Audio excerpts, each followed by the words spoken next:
আপোনাৰ পৰা মই এটা বস্তু জানিব খুজিছো, আপুনি আমতকৈ বেছি জানে। আচলতে চৰকাৰী অংগনবাড়ীত যিহেতু কিছুমান বস্তু, ধৰি লোৱা কাপোৰ হওক, তাৰপিছত খেলনা বস্তু, খোৱা বস্তু, তাৰপিছত পেঞ্চিল, কিতাপ বহি কাৰোবাৰ ঘৰত ব্যক্তিগত হিচাপে ৰাখিব পাৰে নেকি? চাওক, সেইটো কেতিয়াও নোৱাৰে।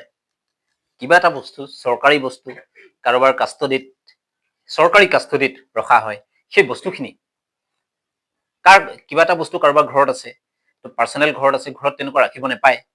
আৰু নিশ্চয় চৰকাৰী অংগনবাদী অফিচ থাকে, অংগনবাদী CDPO থাকে, ঠিক এইবোৰ অফিচৰ আণ্ডাৰত অফিচিয়েলি ৰাখিব লাগে। কাৰো ব্যক্তিগতভাৱে কাৰো ঘৰত সেইটো ৰখাটো যুক্তিসংগত নহয় বুলি মই ভাবো।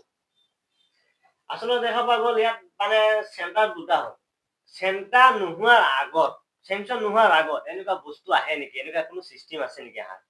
চাওক, এতিয়া কি বস্তু আহিছে কি বস্তু অহা নাই সেইটো মই একচুৱেলি নাজানো, কিন্তু যদি আহিছে নিশ্চয় ইয়াতে ৰেকৰ্ড হ'ব। ইমান অমুকৰ পৰা ইমানখিনি বস্তু আজি ডেলিভাৰ হৈছে, মই ইমানখিনি ৰিচিভ কৰিছো, আপুনি মোক ডেলিভাৰ দিছে, মই ৰিচিভ কৰিছো। তাৰ এটা নিশ্চয় এটা ৰেজিষ্টাৰ থাকিব। যদি সেই ৰেজিষ্টাৰত এন্ট্ৰি আছে, তেতিয়া আমি বিলিভ কৰিব পাৰিম হয় বস্তুখিনি ইলিগেল নহয়, ইলিগেলি কাৰো পজিশ্যনত ৰখা নাই, কাৰো ঘৰত ৰখা নাই। যদি ৰেজিষ্টাৰ মেইনটেইন কৰা হোৱা নাই, তেতিয়াহ'লে গম পাম যে বস্তুখিনি যে কাৰোবাৰ ঘৰত আছে সেইটো টোটেলি ইলিগেল।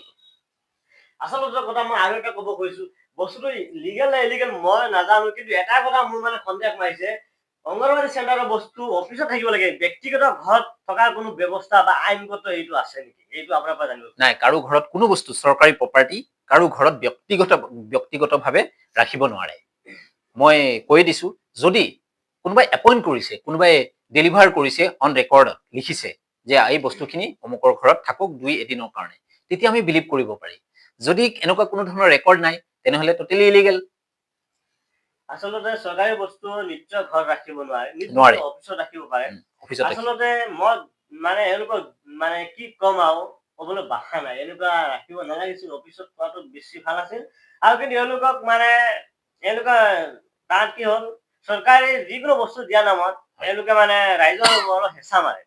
আচলতে চৰকাৰে কিবা হেঁচা মাৰা কিবা এওঁলোকক কৈ দিয়ে নেকি, বা চৰকাৰী অনুমতি আছে নেকি ৰাইজক হেঁচা মাৰা বস্তু? চাওক, ৰাইজক ইমান হেঁচা মাৰিব নাপায়।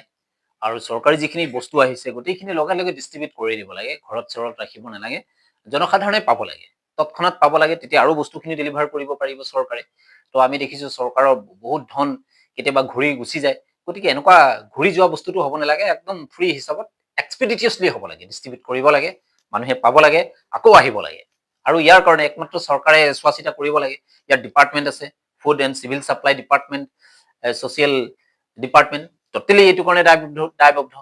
চৰকাৰী বিষয়া কৰ্মচাৰী মন্ত্ৰীসকলে ইয়াৰ ওপৰত ইম্পৰ্টেণ্ট দিব লাগে। আজি ইম্পৰ্টেণ্ট দিয়া নাই বুলি এনেকুৱা প্ৰপাৰ্টি কাৰোবাৰ ঘৰত গুচি গৈছে, গতিকে একমাত্ৰ দায়বদ্ধ চৰকাৰ।